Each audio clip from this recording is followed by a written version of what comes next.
नमस्कार। विद्या भारती की online class में आप सभी का स्वागत है।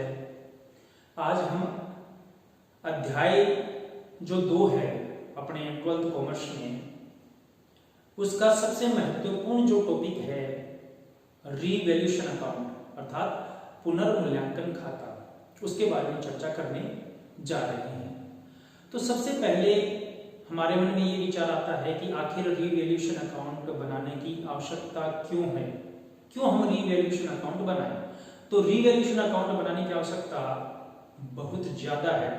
क्यों है कि हमने इस अध्याय में पढ़ा है कि नया साझेदार प्रवेश करता है, और हमने ये भी पढ़ा है इस अध्याय में कि जो नया साझेदार होता है वो भविष्य में होने वाले लाभों को प्राप्त करने का अधिकारी होता है। इसी प्रकार से भविष्य में होने वाली जो हानि है उसी को ही वहन करने का उसका दायित्व होता है। अर्थात उसके प्रवेश करने से पहले अगर पहले भूतकाल में किसी प्रकार की उस फर्म का लाभ है तो वो किसी प्रकार से उसमें हिस्सा प्राप्त करने का अधिकारी नहीं है।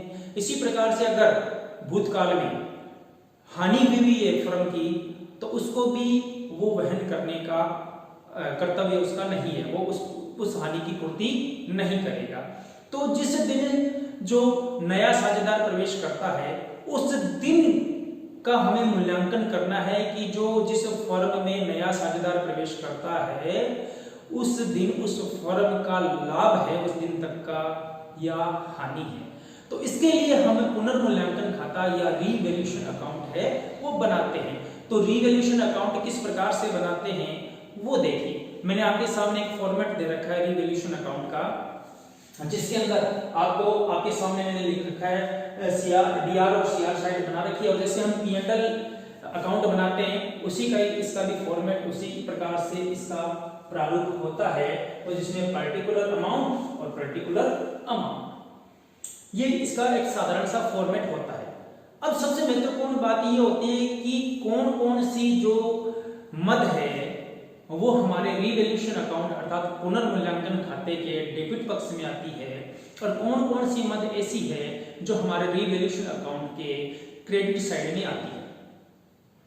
तो हमें एक सीधी सी जानकारी मैं आपको एक साधारण भाषा में बता दूं।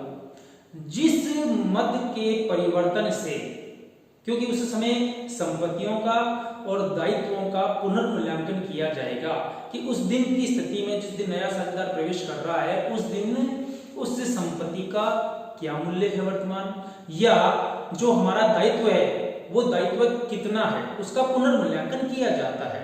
तो एक साधारण भाषा में बताऊं कि जो हमारा रीवैल्यूएशन अकाउंट के डीआर साइड में क्या आएगा, सीआर साइड में क्या आएगा, अर्थात डेबिट पक्ष में कौन सा मद आएगी तथा क्रेडिट पक्ष में कौन सी मद आएगी। एक साधारण सी भाषा में मैं आपको समझा देता हूं। जिस मद के परिवर्तन से अगर फर्म का लाभ हो रहा है, लाभ प्रदर्शित हो रहा है, तो वो हमेशा बाई की साइड में आएगी अर्थात क्रेडिट साइड में आएगी। दूसरा, जिस मद के परिवर्तन के परिणाम स्वरूप यदि फर्म के लाभों में कमी आती है तो वो सारी की सारी डेबिट पक्ष में आएगी। तो सीधा सा मतलब निकलता है कि डेबिट साइड में कौन सी मद आती है और क्रेडिट साइड में कौन सी मद आती है।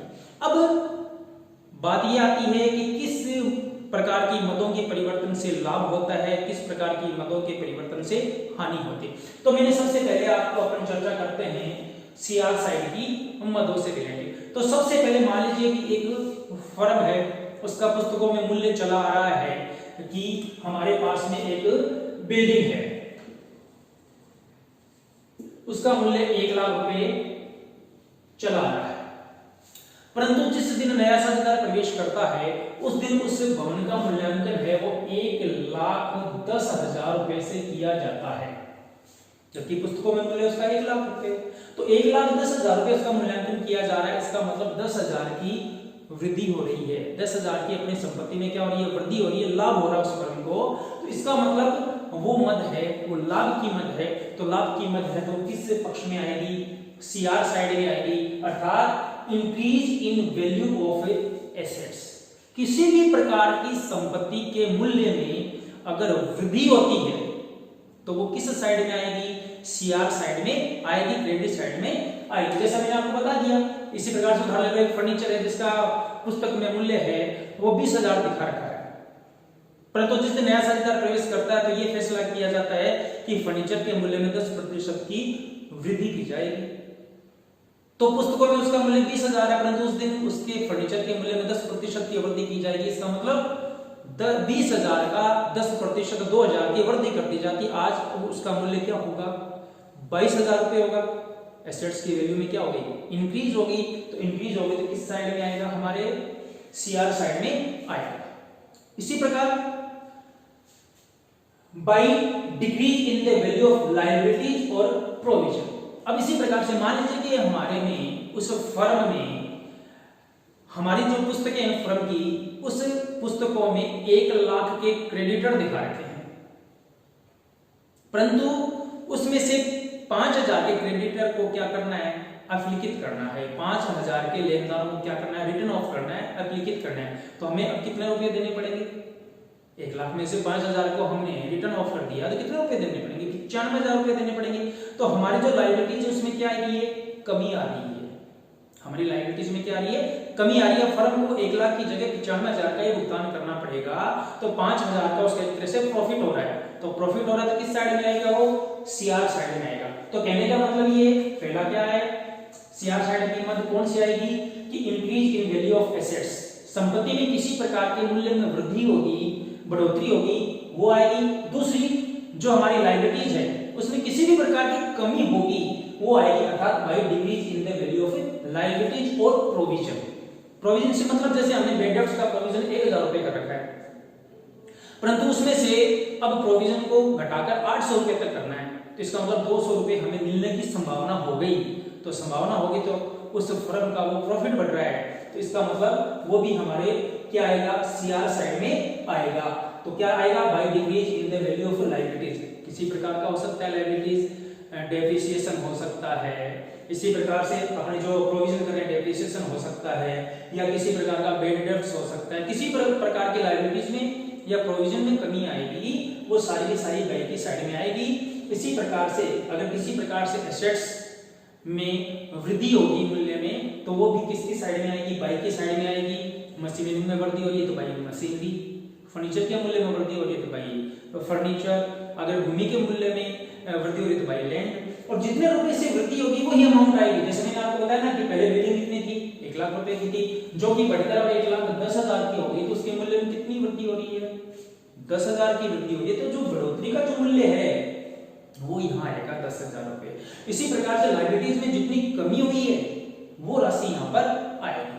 तो पहले प्रकार की राशि आई हमारे पास में कि increase in the value of assets, और दूसरी है by decrease in the value of liabilities और प्रोविजन। अब तीसरे प्रकार का जो टॉपिक है वो क्या है? By unrecorded assets. कई बार ऐसी कंडीशन होती है कि हो सकता है कि हमारे उस फर्म के अंदर संपत्ति तो है, परंतु उनका लेखा पुस्तकों में किसी प्रकार से कोई लेखा नहीं किया गया, रिकॉर्ड नहीं की गई है, तो है तो हमारी फर्म की संपत्ति। अब हमारे वो संपत्ति ध्यान में आ गई है, तो वो संपत्ति अगर हम जोड़ते हैं तो हमारे लाभ में, हमारी संपत्ति में क्या हो रही है? वृद्धि हो रही है। तो वृद्धि हो रही है तो वो भी इसके अंदर आएगी।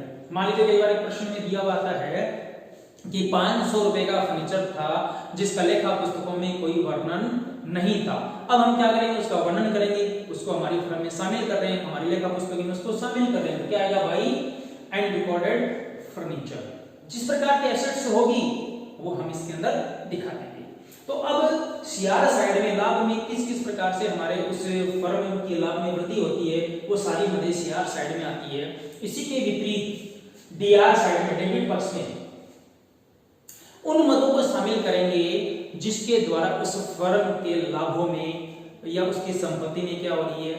कमी आ रही है। तो उन सभी को इसमें शामिल करेंगे। अब संपत्ति में उसमें कमी कब आएगी? उसके मूल्य में, जब संपत्ति का मूल्य क्या हो जाएगा? कम हो जाएगा। मान लीजिए कि पहले बिल्डिंग का मूल्य 1 लाख रुपए था, परंतु जिस दिन नया साझेदार प्रवेश करता है उस दिन उस बिल्डिंग का मूल्य 80,000 ही है, तो अब हमें उस बिल्डिंग को हमारी पुस्तकों में 80,000 की दिखानी पड़ेगी। तो मतलब क्या हुआ? 20,000 की हानि हुई। तो 20,000 की हानि तो हम किधर की साइड में दिखाएंगे? टू बिल्डिंग, अर्थात क्या दिखाएंगे? To decrease in value of assets, अर्थात संपत्ति के मूल्य में किसी भी प्रकार की कमी होती है उसको हम कहां दिखाएंगे, डीआर साइड में दिखाएंगे। टू, और जो जिस प्रकार की संपत्ति है उसका नाम आ जाएगा कि फर्नीचर के मूल्य में कमी है टू फर्नीचर, मशीनरी के मूल्य में कमी है टू मशीनरी, अगर प्लांट के मूल्य में कमी हुई है टू प्लांट, अगर इन्वेस्टमेंट के मूल्य में कमी होगी तो टू इन्वेस्टमेंट। तो दूसरी condition, to increase in the value of liabilities और प्रोविजन, लाभ में कमी कब आएगी, जब हमारा दायित्व बढ़ जाएगा।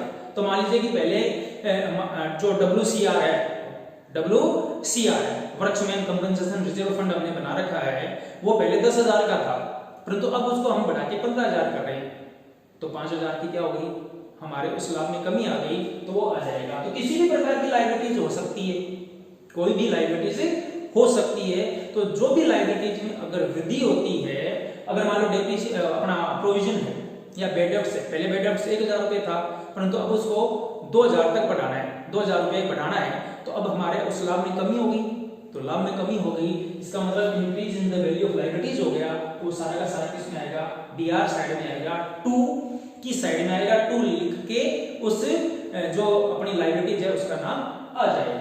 तीसरी condition, to unrecorded liabilities, unrecorded liabilities का मतलब जिस प्रकार से अनरिकॉर्डेड एसेट्स थे उसी प्रकार से अनरिकॉर्डेड लायबिलिटीज। मान लीजिए कोई एक हमारा लेनदार है, परंतु हमने उसको हमारी जो पुस्तकें हैं उसके अंदर अभिलेख नहीं दिया, उसको एंटर नहीं किया, परंतु अब हमारे को पैसे तो भुगतान करना ही पड़ेगा, तो पैसों का भुगतान करना पड़ेगा, तो हमारे लाभ में क्या आ रही है, कमी आ रही है, तो लाभ में कमी आ रही है, तो इसका मतलब हमें क्या करना पड़ेगा, उसको भी हमारे जो लाभों में से घटाना पड़ेगा, तो क्या आएगा, टू अनरिकॉर्डेड लायबिलिटीज। अब हमें करना क्या है कि लाभ से संबंधित हमने मदद को लिख दिया सीआर की साइड में, हानि से संबंधित मदद जो उसमें हमारी कमी आ रही है लाभ में, वो हमने किसमें लिख दिया, डीआर साइड में। अब हमें करना क्या होगा, ये देखना होगा कि दोनों पक्षों में से योग किसका ज्यादा है। अगर सीआर साइड का योग ज्यादा होगा तो हमें उस संपत्तियों के पुनर्मूल्यांकन में लाभ होगा, अगर डीआर साइड का टोटल ज्यादा होगा तो उस संपत्तियों और दायित्वों के पुनर्मूल्यांकन में हमको क्या होगी, हानि होगी। अगर मान लीजिए इधर का जो टोटल है वो 2,20,000 आ रहा है, ठीक है, और इधर जो टोटल है वो आ रहा है 1,20,000, इसका मतलब सीआर साइड का योग डीआर साइड के योग से ज्यादा है, इसका मतलब रीवैल्यूएशन में हमें प्रॉफिट हो रहा है।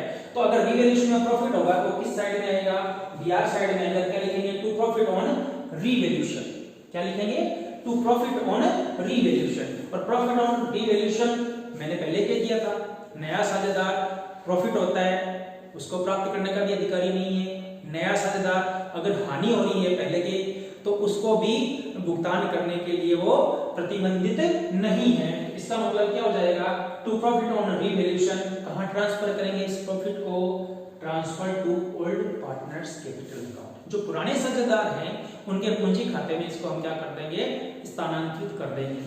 करेंगे किस अनुपात में, ओपीएसआर, ओल्ड प्रॉफिट शेयरिंग रेशियो, जो पुराना अनुपात है उनका लाभ का, उस अनुपात में हम ट्रांसफर करेंगे। इसी प्रकार से इसके विपरीत मान लीजिए कि डीआर साइड का आपका टोटल ज्यादा जाता है, तो डीआर साइड का टोटल ज्यादा है तो सीधी सी बात है हानि होनी है, तो हानि को भी वैसा का वैसा क्या लिखेंगे हम, सीआर साइड में लिखेंगे by loss on revaluation transfer. अब इस हानि को वहन कौन करेगा, पुराने साझेदार वहन करेंगे, तो पुराने साझेदारों के पूंजी खाते में इसको हम ट्रांसफर कर देंगे, transfer to old partnership capital account, और किस अनुपात में, ओपीएसआर के, अर्थात ओल्ड प्रॉफिट शेयरिंग रेशियो के अनुपात में हम इसको बांट देंगे, उनके पूंजी खाते में हम क्या कर देंगे, ट्रांसफर कर देंगे।